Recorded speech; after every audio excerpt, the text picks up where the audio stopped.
ዓለምን ያስደነገጠ የወታደራዊ ሚስጥር ተጋለጠ። ዶናልድ ትራምፕ የዓለም የኃይል መተላለፊያ የሆርሙዝ ስትሬትን የአሜሪካ ግዛት አድርጌዋለሁ ሲሉ የተናገሩ ንግግር የፖለቲካ ቀልድ ነው ወይንስ እውነት? በሌላ በኩል ደግሞ በጦርነቱ ፈራርሳለች የተባለችው ኢራን ባሳየችው ፈጣን የወታደራዊ ኃይል ማገገም እስራኤል ከፍተኛ ድንጋጤ ውስጥ መግባቷም ተሰምቷል። ትራምፕ በምድር ላይ ያለውን ቁልፍ የነዳጅ መስመር በሳቅ ያወጁበትና እስራኤልን ያስደመመው የኢራን ሚስጥር ምንድነው? በሰዓቱ ታደምጣላችሁ። ሰላም ጤና ስጥልን። የተከበራችሁ የቻናችን ቤተሰቦች እንዴት ቆያችሁኝ? የሰዓቱ መረጃዎች ይዤላችሁ ቀርብ ያለው ቪዲዮን ላይክ በማድረግ አብራችሁኝ ቆዩ። ወደ ዝርዝሩ አልፋለሁ።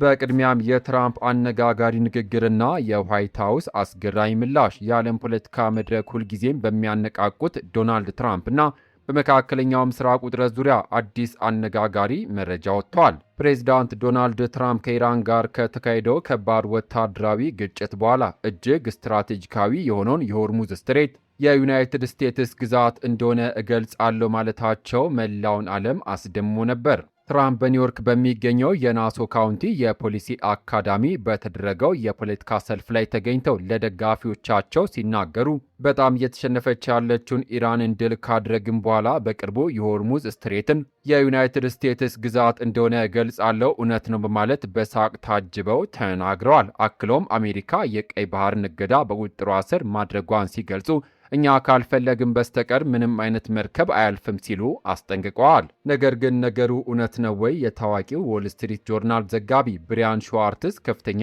የዋይት ሀውስ ባለስልጣንን ጠቅሶ በማህበራዊ ሚዲያ ኤክስ ገጹ ላይ እንደገለጸው ከሆነ ፕሬዚዳንቱ ከአማካሪዎቻቸው ጋር እንዲህ አይነት ውሳኔ አልተወያዩም። ይልቁንም ትራምፕ ንግግራቸውን አጥብቀው እውነት ነው ቢሉም ሁኔታው ግን የፖለቲካ ቀልድ እንደነበር የዋይት ሀውስ ምንጮች ያረጋገጡት።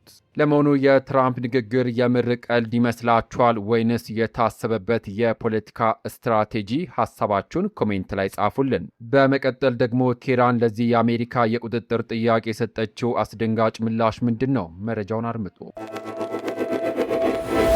የኢራን ውድቅ ማድረግና የባህር መንገዱ ፍጥጫ። ወደ ሁለተኛው መረጃ ስናልፍ ክቡራን አድማጮች የኢራን ወታደራዊ ባለስልጣናት የአሜሪካን የቁጥጥር ጥያቄና የትራምፕን ንግግር ወዲያውኑ ውድቅ አድርገውታል። የኢራን ማዕከላዊ ወታደራዊ አዛዥ በአይነቱ ከባድ በሆነ መግለጫ በአካባቢው ላይ የአሜሪካ ቁጥጥር አለመባሉን መሰረተ ቢስ ውሸትና የተፈበረከ ተረት ነው ሲል ጠርተውታል። በሲኤንኤን የተጠቀሰው የሸቀጥና የመርከብ ትንተና ድርጅት ክፕለር መረጃ እንደሚያሳየው ጦርነቱ ከተጀመረበት ጊዜ አንስቶ ባሉት 166 ቀናት ውስጥ ወደ 3371 የሚጠጉ መርከቦች የሆርሙዝ ወሽመጥን አቋርጧል። ይህም ከጦርነቱ በፊት ከነበረው የትራፊክ እንቅስቃሴ 20 በመቶ ያህሉ ብቻ የሚወክል በመሆኑ የወሽመጡ ከፍተኛ ስጋትን ያሳያል። እንደምናውቀው ሁለቱ ሀገራት በሚያዝያ ወር በፓኪስታን አዘጋጅነት የተኩስ አቁም አድርገው በሰኔ ወር መጨረሻ ድርድር ለመጀመር ተስማምተው ነበር። ነገር ግን በሆርሙዝ ወሽመጥ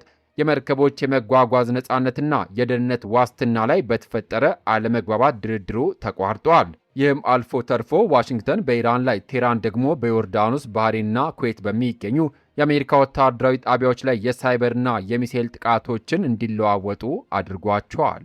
ይህ የኃይል መንገዶች ፍጥጫ በዚህ ሳለ እስራኤልን በፍርሃትና በአግራሞት እንዲዋጡ ያድርጋት። ሌላ ያልተጠበቀ ክስተት በኢራን በኩል ተከሰተ። ቀጣዩ መረጃችን በዚህ ጉዳይ ነው።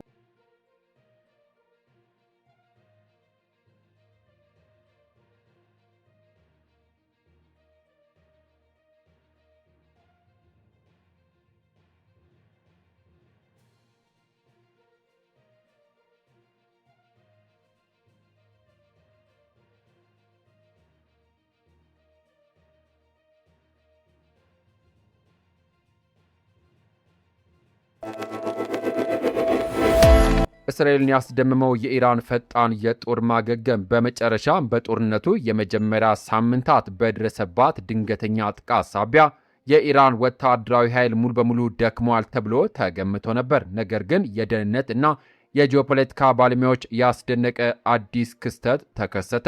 ኢራን በተሰነዘረባት ከባድ ወታደራዊ ምት ሳቢያ አቅሟ ተዳክሟል ተብሎ በሚገመትበት በአጭር ጊዜ ውስጥ ወታደራዊ አቅሟን መልሳ በማደራጀት ያሳየችው ያልተጠበቀና ፈጣን የማገገም ሂደት የእስራኤል ወታደራዊ ስትራቴጂስቶችና የደህንነት ተቋማት በእጅጉ አስደምሟል። ማስደመሙ ብቻ ሳይሆን በኢየሩሳሌም ከፍተኛ ስጋትን ፈጥሯል። ይህ ያልተጠበቀ የኢራን የኃይል ማገገም በመካከለኛው ምስራቅ ያለውን የጦርነት ሂደትና የኃይል ሚዛን አዲስ አቅጣጫ ሊያስይዘው እንደሚችል የጂኦፖለቲካ ተንታኞች በማስጠንቀቅ ላይ ይገኛሉ። ክቡራትና ክቡራን የተከበራችሁ የዩቲዩብ ቻናል ቤተሰቦች መካከለኛው ምስራቅ ውጥረትና የትራምፕ አነጋጋሪ ፖለቲካ ወዴት የሚያመራ ይመስላችኋል? ሀሳቡን ከታች በኮሜንት ላይ ይጻፉልን። በቀጣይ በአዳዲስ መረጃ እስከምንገናኝ የዩቲዩብ ቻናሌን ሰብስክራይብ በማድረግ የደውል ምልክቷን ይጫኑ። ቪዲዮን ላይክ ማድረጉን አትርሱ። በያላችሁበት የዓለም ዳርቻ ቸር እንቆይ።